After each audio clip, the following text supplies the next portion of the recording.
decided to rename the Reno Brothers Love Me Tender. Okay, now Elvis, he left here September 23rd. I'm sorry, September 23rd, and he flew back to Memphis so that he could appear at the Tupelo, Mississippi Fairgrounds. So there's a bunch of famous photos of him with his white patent leather shoes. And actually, you know what? I was wrong on that September 23rd. I think it was September 26th he flew back.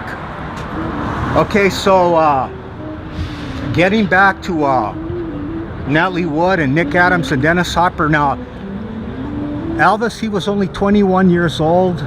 Natalie Wood, she was 18. And Dennis Hopper, he was 20. And Nick Adams, he was the grandfather, he was 25. Now, they said that Elvis and Nick Adams, Dennis Hopper, and Natalie Wood, they would go up and down this boulevard at night, hitting all the movie theaters. Now, there was a reporter that spotted them at a place called the Lyric Theater. And I looked it up and I found out that it was on Spring and First Street in downtown. And they had snuck out of a theater that was playing a double feature at that time. And they were called, the two movies were called Hot Rod Girls and Girls in Prison. And Natalie Wood said that they would always sneak into theaters along Hollywood Boulevard. And Nick would, he would pay for the tickets. And then he would open the back door so that him and Natalie could sneak in the back. Now you gotta understand the reason why he would have done that is because how would he have been able to have enjoyed a movie, what with all the fans mobbing him? And then you got to understand why he would have probably have gone to downtown to see that movie, those two movies, because at that time that's where all the grindhouse theaters were, the all-night theaters, and most likely a lot of people wouldn't have recognized him there in downtown. That's pretty much what they considered Skid Row, and that's where all the burlesque theaters were at the time, over there in Spring and Main Street in downtown. So that's where the Lyric Theater was. It was on Spring and First Street. It's demolished. It was torn out years ago. Too bad.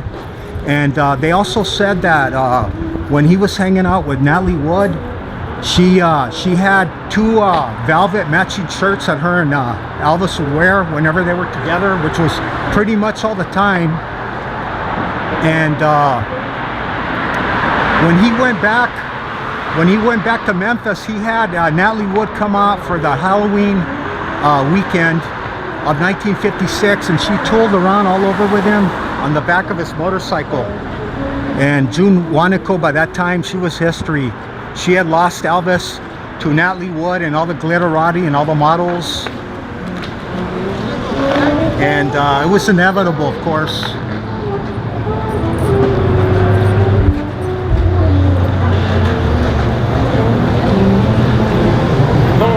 Okay, most of these movie theaters on Hollywood Boulevard, they're all boarded up pretty much. That's what happens in a capitalist country when you have supply and demand. Loss of profits, people lose interest. But you would think that these idiots that run the city would plow billions of dollars to refurbish this crumbling boulevard that attracts millions of people. And all these fashionable hotels, they're all retirement apartments, low income. And actually, you know what, compared to the 80s, the 70s, 80s, and 90s, this is actually, it's like pristine compared to what it used to be. It used to be like where you'd walk 5 feet and you would have panhandlers galore. You couldn't walk more than 5 feet without being accosted, and then they get angry and really mad if you wouldn't give them any money. And now there was another thing here in Hollywood at the time when they were building these buildings. There was only an 11-story limit at the time, so that's why the buildings aren't very high. And that building, if you're at all interested in architecture, that's considered Spanish colonial revival. The Knickerbocker is now. One other little factoid I forgot to mention.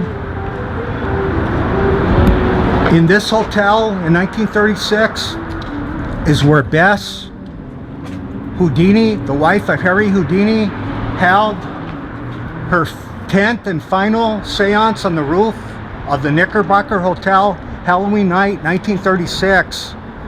And it was led by her business manager, Edward Saint, and they rigged up a tin horn and a bell, and they were pleading for Harry to finally come and communicate, because before he died, he told Bess, if there's any way, there's any other world on the other side, I will contact you.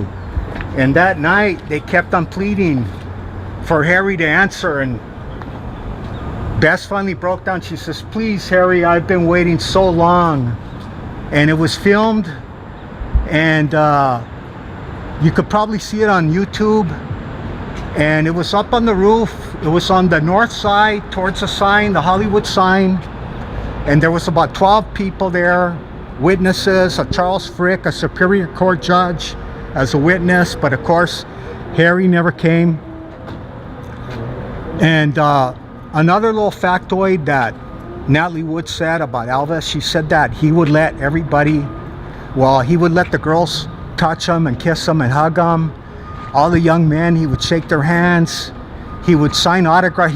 He would let people stare into his car window, stare into his hotel room. And Natalie Wood said, Elvis, why do you do that? Why aren't you afraid? He goes, you know what, honey? God gave me this talent, and I gotta be nice. Otherwise, God's gonna take it all away. And Elvis, God bless him, he was a nice kid. In fact, she said she never heard him cuss. She never saw him smoke or drink anything, never take any drugs. A real kind guy. The king of rock and roll, the man that impacted the world. It's never been the same since. Music. In fact, the way the chain of events happened, which is kind of weird, what with him being obsessed with James Dean, his movie Love Me Tender was released November 15th, and Giant posthumously a year and 3 months later was released parallel with Love Me Tender. Giant was playing at the same time as Love Me Tender. So what a synchronistic parallel event. Now, you have to understand, James Dean, he was heavily influenced by Montgomery Clift, who stayed here, like I said, in room 928. And then Marlon Brando was influenced by Montgomery Clift, and then James Dean was influenced by Marlon Brando and Montgomery Clift, and then Elvis was impacted and influenced by those previous said three. And then, of course, let's continue that chain of influence.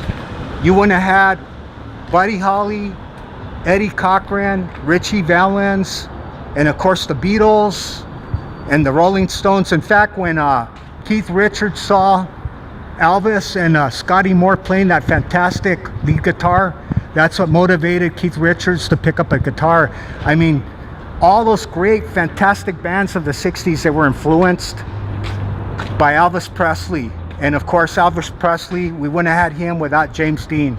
And of course, Marlon Brando and Montgomery Clift. So here you go, you fans all over the world. And one more thing, I have recorded and put on my channel radio recorders where Elvis recorded for 3 days in September of 1956, his second album. I've loaded that to my channel for whatever it's worth, so go check it out. And well, thankfully it's still here,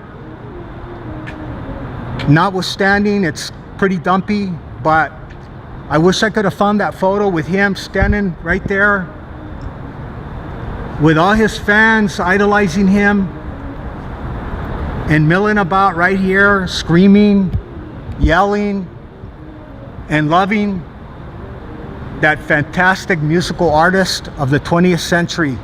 And in the words of Marshall McLuhan,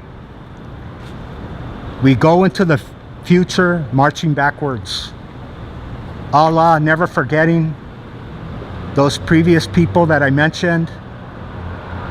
And Elvis, wherever you're at, God bless you and thank you for that fantastic, wonderful music that you gave to the world and made millions and millions of people happy. Good night, sweet Prince. Thank you for watching.